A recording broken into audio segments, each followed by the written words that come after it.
Waliposikia haya wakabatizwa kwa jina la Bwana Yesu. Waliposikia hayo maneno ya Paulo wakabatizwa kwa jina la Bwana Yesu. Wakabatizwa kwa jina la Bwana Yesu au kwa jina la Baba? Hapana. Walibatizwa kwa jina la Baba wa Yesu. Walibatizwa kwa jina la nani? Bwana Yesu. Tumepata shahidi mwingine wa pili, si ndio? Ndio. Halo? Endelea 6.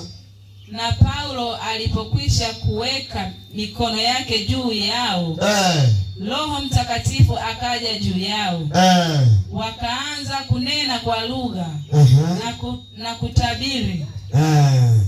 Kumbe nimekwambia kuna vipawa uwezi ukapokea kama hujabatizwa ubatizo sahihi. Roho Mtakatifu akaja juu baada ya kubatizwa kwa jina la Yesu. Paulo akaweka mikono juu yao. Roho Mtakatifu akajia kwa nguvu. Wakaanza kunena kwa lugha na kutabiri. Kuna vitu makanisani vimekosekana, pengine sio hata shetani wamechanganya. Kuna watu walibatizwa ubatizo feki, vipawa vyao vimefinyiliwa bado havijatokea. Kuna mtu leo utabatizwa, kuna vipawa vitaactivate vikubwa ndani yako katika jina la Yesu. Kuna vipawa ulikuwa ukivitamani kwa wengine, hiyo utaviona kwako katika jina la Yesu. Wakabatizwa kwa jina la nini? Hawa ni mitume, si ndio? Na tukizungumzia mitume tazungumzia msingi wa nini? Sema wa kanisa, msingi wa nini? Tukisema habari za mitume tunazungumzia habari za msingi wa kanisa. Na ndio maana kinaitwa kitabu cha Matendo ya Mitume. Yeyote anayepingana na mitume, tafasiri yake kwake aamini matendo yanayopatikana kwa wenye karama ya kitume. Yaani tafasiri yake aamini matendo ya mitume. Yaani mwongozo wa Biblia ni matendo ya mitume, sio maneno ya mitume, matendo ya mitume. Sio inaandikwa kwa Biblia, matendo ya mitume. Sasa ukisema hamna mitume, maana yake umeyapinga matendo ya mitume. Kwako kwenye kanisa hayatatokea kwa sababu umeshapinga matendo ya mitume. Amina. Nakwambia fanya ufanyavyo kama unapinga mitume. Unasema hamna mitume yeyote leo. Fanya vyovyote unavyofanya na kuhakikishia hautakutana na ishara za mitume kwenye huduma yako. Hautakutana na ishara za mitume. Kwa sababu gani? Yale matendo ya mitume ulishayapinga tangu mwanzo. Mungu hawezi kuyaachilia kwako. Kama unapinga na ubatizo, ni mojawapo ya matendo ya mitume. Na mitume ndio msingi wa nini? Wa kanisa. Waefeso 4:11 imeandikwa ya kwamba nanyi mmejengwa juu ya msingi wa mitume na manabii, na Yesu Kristo mwenyewe ni jiwe kuu la nini? La pembeni. Katika yeye jengo lote limekamilishwa. Amen. Sasa kama Yesu mwenyewe ndio jiwe kuu, alafu mitume na manabii ndio msingi wa kanisa, wewe unasema hamna mitume, hamna manabii, huo msingi sasa, hiyo huduma yako imejengwa wapi? Imejengwa wapi? Ngeukie mwenzako, huduma ambayo haiamini mtume na manabii, hiyo huduma imejengwa wapi?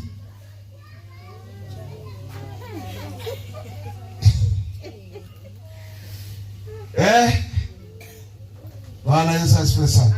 Kwa hiyo tumeona ubatizo sahihi ni kwa jina la nini? La Yesu. Amen. Haleluya. Sasa ni sifa zipi? Ni sifa ipi anayetakiwa kuwa nayo yule mtu ambaye anachukua hatua kwenda kubatizwa? Unaweza kuandika ni sifa ipi anayetakiwa kuwa nayo yule mtu anayechukua hatua kwenda kubatizwa. Unaweza kuandika sifa ambazo anatakiwa kuwa nayo yule anayechukua hatua ya kwenda kubatizwa. Sifa anayotakiwa kuwa nayo anayechukua hatua ya kwenda kubatizwa. Sifa. Hey! Halo! Yes. Halo! Yes. Hapo mnanifurahisha, mnaongea Kiingereza vizuri. Halo! Yes. Yes, safi sana. Yes. Hata wanawazaliwa wetu mko kwenye majamvi mnaongea Kiingereza. Yaani wewe watajua wanajua tu. Kwanza watu wenye ufahamu mkubwa hawaangaliaki vitu vya kimwili sana. Si unaonaga mzungu akija, hata unafikia anatafuta pamba wazungu. Anaweza akavaa nguo tu lakini ana hela. Umenielewa? Wewe ulishawahi, si unaonaga hata watu wenye pesa hawaragi sana. Mwenye hela huwa haragi sana, maskini anakula mpaka tumbo linavimba, yaani akili yake anamwambia anafidishia na kesho. Anyia hapa amri sana. Nyie nyote mko vizuri mna. Nyie nyote hakuna, nasema wale wengine. Nyie hapa hakuna ambaye anakula sana hivi. Nyote mnakula kitajiri. Halo? Yes. Tajiri nafikiri wanakulaga sana. Huwa anawahi kulisika. Ila maskini akiweka sahani ya kwanza ikaisha, anarudia na nyingine. Anarudia na anachukua na kile tajiri aliyekuwa jirani yake na anamsogezea. Hii umebakiza, umeshiba. Anakusaidia yote, anaweka na kwake. Ukiona hivyo kama unajua maskini una roho ya maskini, sema naikataa katika jina la Yesu. Tajiri anaweza kununua soda akaanza akabakiza hata nusu, lakini wewe mpaka unagonga na chupa. Takiwa kubatizwa ni yupi? Amen. Sifa zake. Sifa ya kwanza ni mtu aliyeamua kutubu dhambi na kugeuka. Kutubu dhambi na kugeuka. Kutubu sio tu kuomba rehema, ni kuacha kila ambacho ulichojua kwamba ni dhambi, kukiacha. Ulichojua kwamba kinakufarakanisha na Mungu wako. Kutubu, maana ya kutubu ni kukiacha, ni kugeuka. Halo? Yes. Halo? Yes. Soma Matendo 2:37 mpaka 39.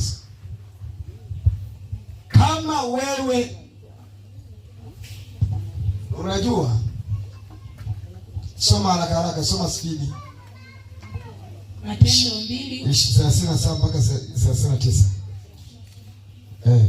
Matendo 2:37 mpaka 39. Inasema,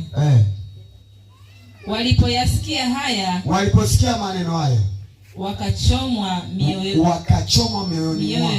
mioyo yao ikachomwa. Leo nataka unifungulie masikio kwa hii habari, ndio namalizia na hichi kipengele. Hapa ndio naelekea mwisho. Unisikize vizuri ili uweze kusikia ndani ya moyo wako unashuhudiwa nini. Utasikia kitu gani kama unachoma mioyo, uamue kutubu na kuacha. Wakachoma mioyo yao. Waliposikia haya wakachomwa mioyo yao. Waliposikia haya wakachomwa mioyo yao. Wakamwambia Petro na mitume wengine. Tutendeje ndugu zetu?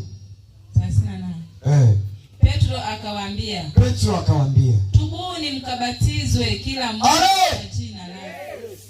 Petro akasema tubuni kwanza, baada ya kutubu ndio mkabatizwe kwa jina la Yesu Kristo. Baada ya hapo mpate ondoleo la dhambi zenu. Yaani kwanza unatubu, namba 2 unabatizwa, namba 3 baada ya ubatizo unapata ondoleo la dhambi, namba 4 nanyi mtapokea kipawa cha Roho Mtakatifu. Namba 4 unapokea kipawa cha Roho Mtakatifu. Amen. Bwana Yesu asifiwe sana. Umeelewa? Kwanza unatubu, 2 unabatizwa, 3 unapata ondoleo la dhambi baada ya kubatizwa. Baada ya kupata ondoleo la dhambi unapokea kipawa cha Roho Mtakatifu. Hivi vyote leo vinakuhitaji juu ya maisha yako katika jina la Yesu. Amen. Bwana Yesu asifiwe sana. Sasa toba ni nini? Toba ni kugundua kosa lako, ukaamua kutubu, alafu ukaacha. Yaani ukageuka, ukamwambia Baba, nilikuwa sijajua, naamua kuachana na hili jambo, naamua kutoka, nageuka na kufuata. Umenielewa vizuri? Toba, hii toba sio kwa Baba ni rehema, alafu ukaendelea na uovu. Kama una mpango wa kubatizwa alafu uendelee na varangati zako, usibatizwe, uache. Yaani kama unasikia ndani yako, mimi hivi sitaki kuviacha, sitaki kuacha kabisa, wewe baki hivyo hivyo, sio lazima, ila ukweli umeusikia. Na huwa anasemaga hivi, ni mara 100 usilisikie neno kuliko kulisikia neno usilifuate. Ni mara 100 usilisikie neno, una cha kujitetea, kuliko kulisikia neno usilitii. hilo ndio litakalo kuhukumu. Umenielewa vizuri? Kuna watu wengine mnatumia nguvu nyingi kuomba, na mbaya zaidi ukisikia neno ambalo ni la majira, ni la mjumbe wa majira aliyopewa, usilifate. Acha tu mbinguni, hata hapa duniani litakuhukumu. Kuna watu wengine wanapambana kupata vitu. Ngoja nikwambie kitu. Kuna watu wanaweza kupambana kupata vitu vya kimungu, vya kimwili tu hivi, visipatikane kwa sababu Mungu anakupima. Kama uliweza kudharau lile dogo ambalo nilikwambia, nikikufanikisha sana, dharau yako itainuka sana. Utawaharibu na wengine ambao wanakufuatilia. Ni bora nikufinyie mazingira, nikufinye kwenye eneo la uchumi, ili wengi wasiharibike kupitia wewe, kwa sababu una kiburi ndani yako. Sasa bora nikufinye nisikubariki. Manake hata msemo wa dunia unasema pata fedha tujue tabia yako. Kuna mtu mwingine Mungu hawezi kumbariki kwa sababu Mungu ameshaona tabia yake ya kiburi. Akimbariki kupitia yeye wengi wataharibiwa. Sasa anambana kwenye maisha ili aendelee kumsaidia, ile siku akigeuka akiamua aje ambariki. Na nasema hivi, kuna vitu utapita. Sikia. Ngoja niwaambie kitu ambacho hamuelewi. Upako, nguvu za Mungu.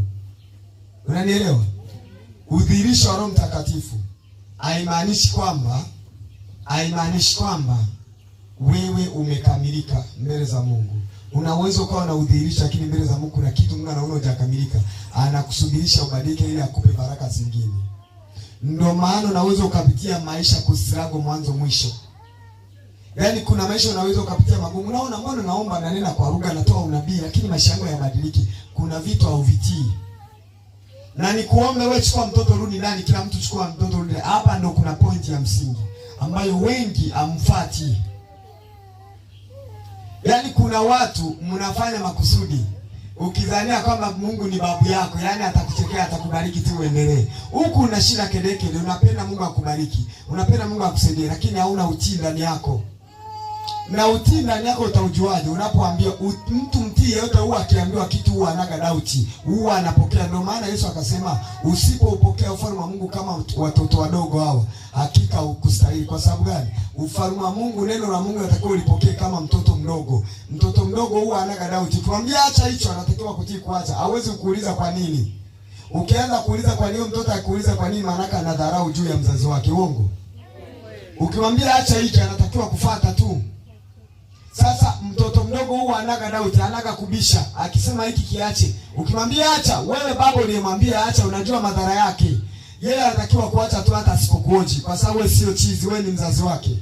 Mungu ni mzazi wetu. Mungu anapokuambia acha hiki, anajua madhara yake. Usitake kuangalia mbona askofu fulani, mchungaji fulani hajawahi kutuambia. Mbona fulani unatakiwa kuacha.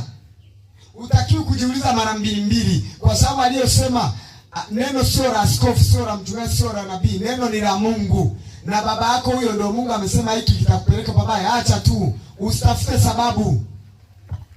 Kuna mwingine anaweza kusema ngoja na mimi Mungu atanisemesha mwenyewe. Kuna mwingine hata Mungu atakusemesha kwa sauti yake, atatuma mtu akusemeshe. Sasa unapoambia kutubu ukaacha, tubu uache. Kuna wengine miungu mingine mmebeba, mambo yaendi. Unaweza kaona anaenda kibinadamu, lakini sio level Mungu anataka yaende. Sasa anajiuliza, kwa udogo huu ulionao, hauna utija kikufikisha kule juu.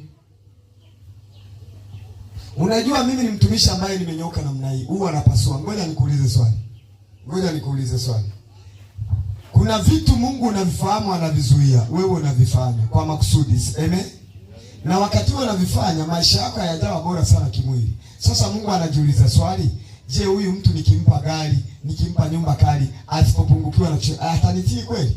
Sasa ili asikupoteze nafsi yako ikaende jehanamu, anaendelea kukubania eneo la kiuchumi na mafanikio. Ili siku utakapobadilika ndio akubariki. Usipobadilika unazeeka hivyo na umaskini wako. Utakuwa ni mtu wa kuungaunga maisha. Yaani unawaza unaunga sababu kuna utii, kuna vitu hauvitii mbele za Mungu. Mungu hawezi kubariki mtu asiyekuwa na utii, labda kama unategemea Mungu mwingine. Bwana Yesu asifiwe sana. Bwana Yesu asifiwe sana. Sasa nitoe mfano. Unajua nikiwa hapa mbele ya madhabahu, mtu yeyote ambaye amepewa neema na Mungu kusimama mbele ya wengine, huwa ni kioo kwa wengine kujifunza Mungu kutokea kwake, si ndio? si ndio? Yaani yule anayesimama mbele ya watu, halo, huwa ni kioo, watu wajifunze kutokea kwake. Yaani ni rahisi sana yule mtumishi anayesimama madhabahuni, hata neno akikudanganya, wale wanaomsikiza ni rahisi sana kuipokea kuliko mtu anayetokea nje. Ndio maana watumishi wanapokengeuka madhabahuni wanaangusha watu wengi, kwa sababu wale wanawasikiliza. Hata akiwaambia cha uongo wanakitii, kwa sababu wanamwamini, ameaminiwa na Mungu. Kwa hiyo wanaamini anachokisema ni cha kweli hata kama ni cha uongo. Kwa hiyo ile appearance yako pia, kwa Kiswahili nyesi wazungu, kwa Kiswahili nini? Muonekano. Ule muonekano wako pia, si ndio jamani? Utafanya watu wanaokutazama waige huo. Kwa hiyo huo muonekano wako wewe wa kumtii Mungu. Kuna wengine hata utatumia nguvu nyingi kuwafundisha, wataangalia muonekano wako wa mbele hapa, unavyoonekana, ndio wao watajifunza kutoka kwako. Hata utatumia nguvu nyingi. Halo? Yaani pasta kama ananyoa denge, ni vigumu kumwambia kijana kama huyu kwamba usinyoe denge. Kwanza anatoa wapi ujasiri? Kwa sababu yeye anaiga kwa pasta. Mfano, anatoa mfano, si ndio? Yaani mzee wa kanisa kama anafanya hivyo, sio rahisi amshawishi mtu abadilike. Umenielewa vizuri? Mwambie. Kuna watu, ngoja nikuchekeshe. Biblia inasema hivi, kama mwanamke autubu asalipo au amefunika kichwa, ni Biblia au amefunika kichwa. Kusoma tu Biblia kama hivi ili Mungu akupe ufunuo wa neno. Kama uko una shauku, ukifunika kichwa, malaika huwa wanakuja kukupa ufunuo wa neno. Kuna mtu unasoma neno kama gazeti upate ufunuo kwa sababu hujatii vya kimungu, si kama Mungu hataki kufunulia. Sasa wewe mfano kama mama mtumishi hapa, aufungi kitambaa, washirika watakao kuja watajifunza kwako. Yaani mimi ni mtu ambaye nimenyooka. Yaani kuna watu wanatamani sasa kama huyu mzee, huyu mtendakazi amejifunga kitambaa, wewe mama mtumishi ujifungi kitambaa kesho. Tunasema tunataka ni mama mchungaji afuatilie. Na si kwamba hujui ukweli.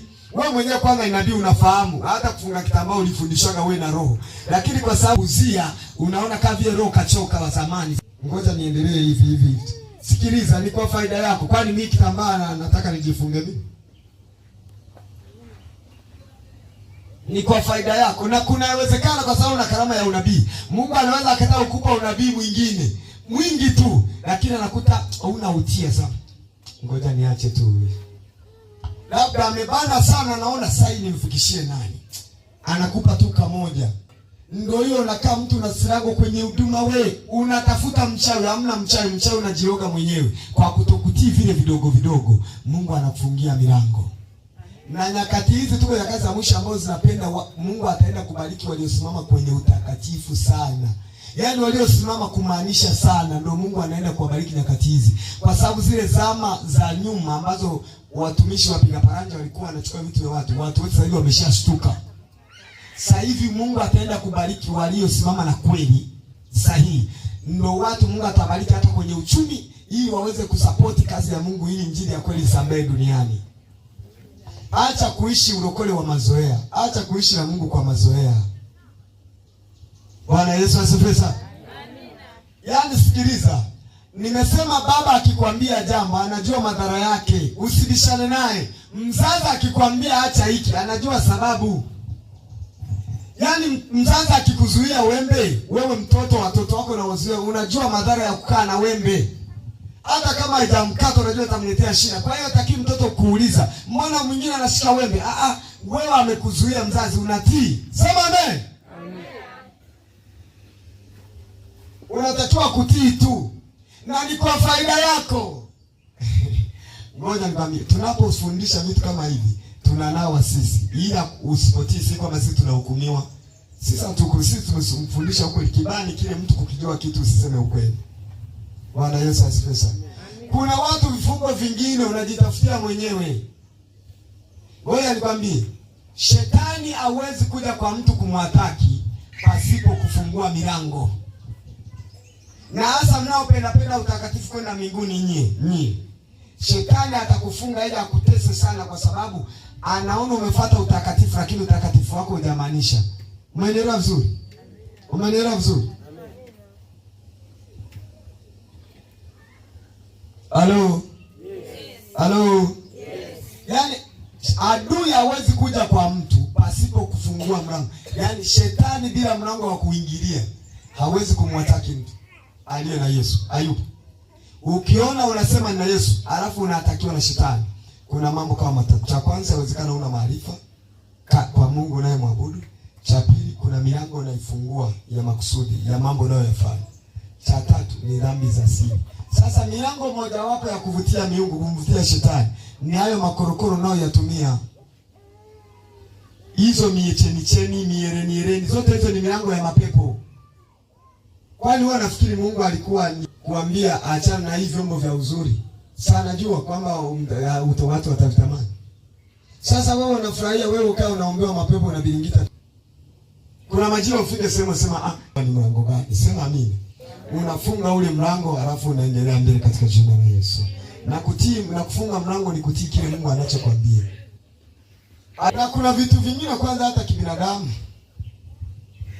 Kuna vitu vingine hata kibinadamu haviendani.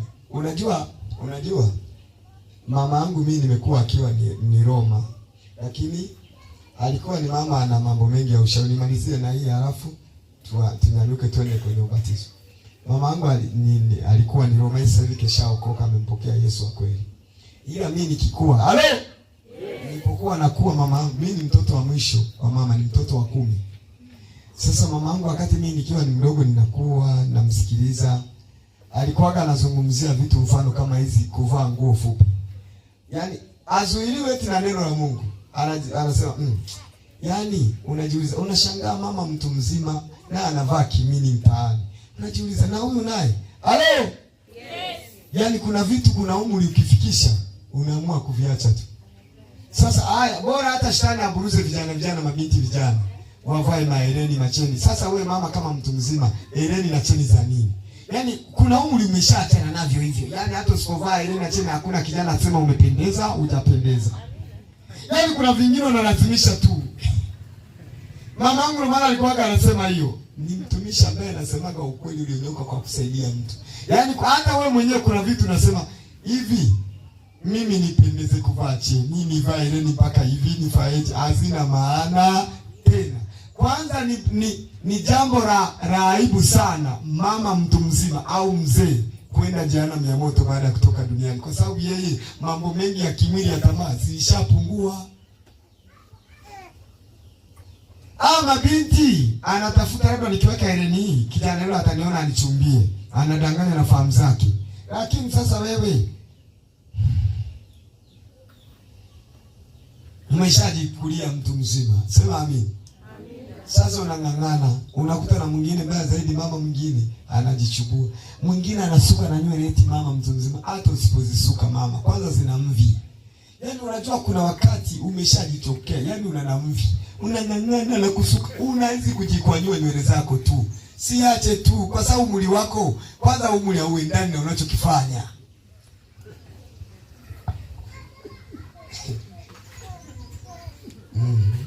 Bwana Yesu asifiwe. Amen. Waliposikia hayo wakachoma mioyo yao. Tumesoma andiko, amen. Lazima neno likija lichome moyo, ujione mjinga. Yaani kuna mtu hapa nilivyosema unaanza kuja kumbe hii ni mpumbavu. Yaani sasa hivi nafanya nini sasa? Yaani lazima neno likija likuchome moyo. Yes. Lazima ujione kama mimi ni mpumbavu.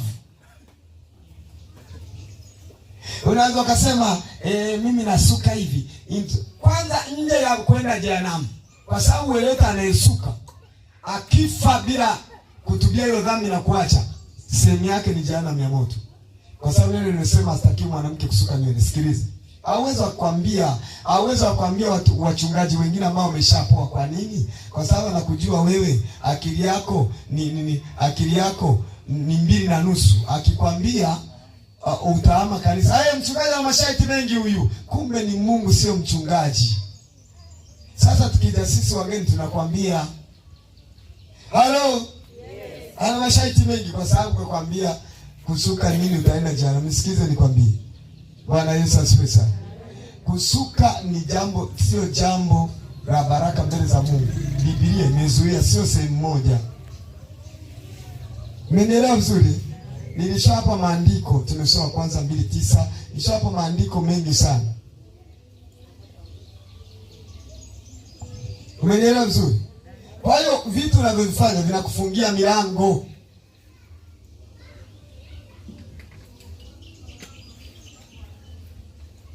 Sasa nikuulize swali. Ngoja niwe kwa mfano wangu ule. Kama wewe ambaye unavaa cheni ya shilingi 1000 wanauza chinga kwenye feri. Unavaa hereni za 500 wanauza chinga kwenye feri. Na unajua hiki ninachokivaa namkosea Mungu, ni miungu nimeiweka kwenye mwili wangu. Si ndio? Mungu akitaka akubariki kwamba nimfanikishe nimpe uchumi mkubwa. Kama unakataa kuacha wakati hata na buku lenyewe unapambana kulipata kununua hiyo cheni. Sasa anajiuliza nikimbariki huyo akaunti yake akasoma milioni 100, milioni 50, milioni 10. Sasa ataenda kujibadilisha hata maumbile. Kama hili neno lenyewe dogo anashindwa kuliacha. Kwa sababu hata na uchumi unabana. Yaani hilo buku unasema ningenunua dagaa lakini ngoja ninunue mimi cheni. Unabana una budget. Akikubariki milioni 100, si unaenda tena huko mwenyewe kujibadilisha na maumbile. Sasa ili Mungu akasikupoteza akubariki. Yaani wewe unafunga mlango bila kujua. Anaona kama hujatii na ukiwa bado kwenye hali ya umaskini hujanitii. Je, ukiwa kwenye hali ya utajiri utanitii?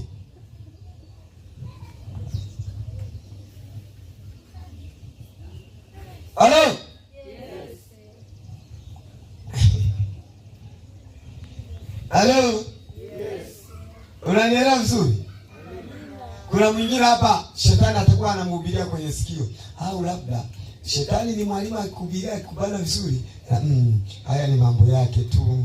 Lakini nitavaa tule, nitakuwa nanua tule kidogo, tule takubandika hivi ndani ambapo hatuonekani sana. Hatuna madhara. Hatuna madhara.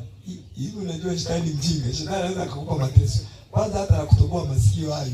Ni kama karama, ni maumivu ongo. Lakini mtu anang'ang'ana anatoboa na mtoto wake. Sasa hiyo unang'ang'ana nayo ya nini?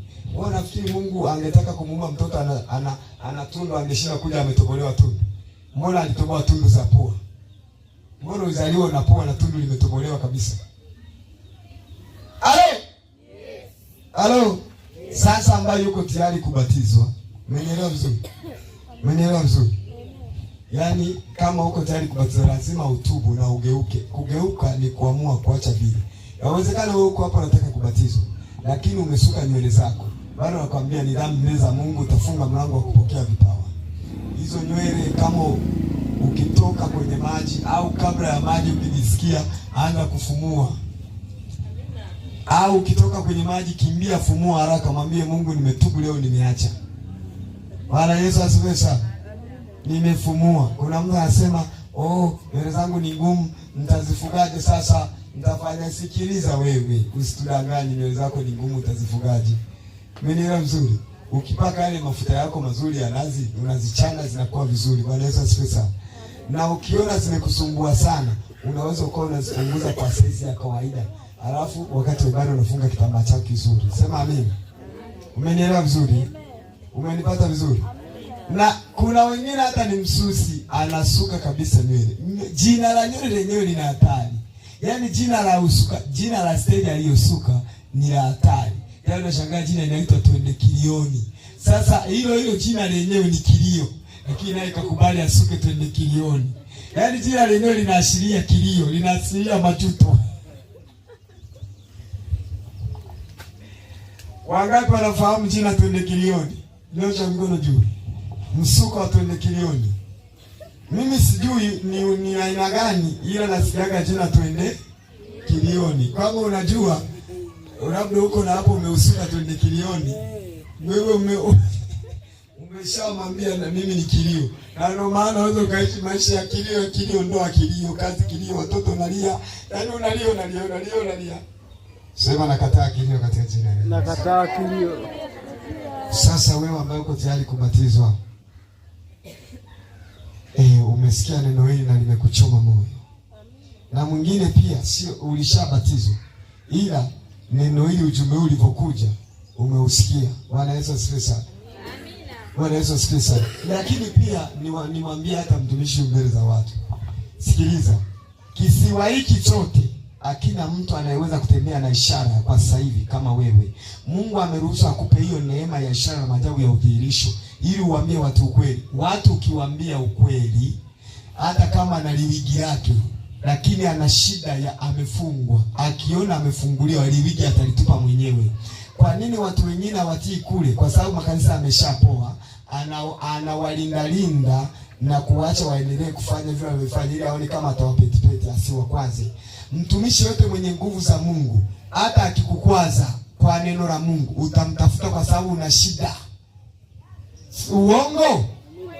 Sasa kule ambapo wamepoa, wanawadanganya, nenda uchubue tu ngozi, yaani tena unapendeza, yaani ili aendelee kutoa kale kafungu ka 10 na sadaka, kwa sababu anajua huyu mchubua ngozi ndo mtoaji. Nikimwambia ngozi unaichubua utaenda jehanamu, ataondoka na atatoaje? Sasa hana cha kumvutia. Lakini akijua na neema ya kumfungua, unamwambia acha kuchubua ngozi, utaelekea motoni. Atakataje kuja? Akiondoka biashara yake imefungwa, wamemroga, atarudi. Kwa hiyo Mungu akishakupa upako, amekupa silaha ya kutumia kusema ukweli. Unanielewa vizuri? Sasa naongea kwa habari ya mtumishi. Wewe waambie hivi ninavyowaambia vya nywele na hereni, wewe hauviwaambii. Si kwamba akikataa kufumua au akikataa kuvua hereni umfukuze kanisani. Ila wewe umwambie yeye aendelee kukaa navyo. Umemaliza, umenawa. Hukumu imebaki kwake. Na si kwamba akija mama ameweka mawigi mumfukuze, akae ili afundishwe sasa. Kwa sababu kula ametoka hajaijua kweli, afundishwe. Na atakapofundishwa, hata asikataa kubadilika ndani ya mwezi wa kwanza, wa pili na wa tatu, usimkimbize. Akae, hata akikataa kubadilika miaka 3, wewe ulishafundisha na unafundisha, anaendelea, hamna shida. Mbingu itakuja kumhukumu kwa yeye mwenyewe. Ila wewe waambie ukweli. Halo? Yes. Unanielewa vizuri?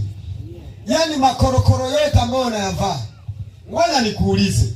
Unaweza ukawa umevaa saa, mtu akikuuliza kwa nini umevaa saa, utamwambia ni kwa sababu nini? Sema kwa sauti, kwa nini? Kwa kuangalia muda. Sema kwa sauti kwamba mtu akikuuliza kwa nini umevaa saa, utamwambia kwa sababu. Sasa nauliza, kila kitu kina sababu. Nilikwambia kama kila jambo lina sababu. Yaani usifanye kitu bila kujiuliza kwa nini kiko hivi, si ndio? Nikaongea jana kwa nini ukinyoa hivi pembeni tu, jiulize ni kwa sababu gani nimenyoa pembeni. Hivi aliyeplan mbinu alikuwa na lengo gani? Si ndio jamani? Natoa mfano, si kwamba na crash. Saa utasema ni kwa sababu nataka kuangalia muda, si ndio? Nikuulize wewe, hereni unavaa kwa sababu ya nini? Kwa hiyo tangia hapo unamwambia Mungu, uliniumba sijapendeza mimi. Nguo si unavaa kwa ajili ya kujistiri? Nguo si kwa ajili ya kujistiri, kuficha uchi wako? Sasa nauliza, hereni upendeze, si ndio? Kumbe umpigie Yesu makofi kwa ajili ya huyu kijana. Amesema hayo ni maurembo tu. Bwana Yesu asifiwe sana. Yaani hayo yote ni makorokoro ya urembo tu, yaani uonekane. Yaani kuna kitu akwambia, haka nikikavaa wataona kwamba. Yaani kuna moyo, hata usiposema kwa moyo unasema. Nikuuliza swali lingine. Mfano kama huyo mwenye hizo kacha. Ukimuuliza kwa nini unasema mfano, si ndio? Ni mfano. Ukimuuliza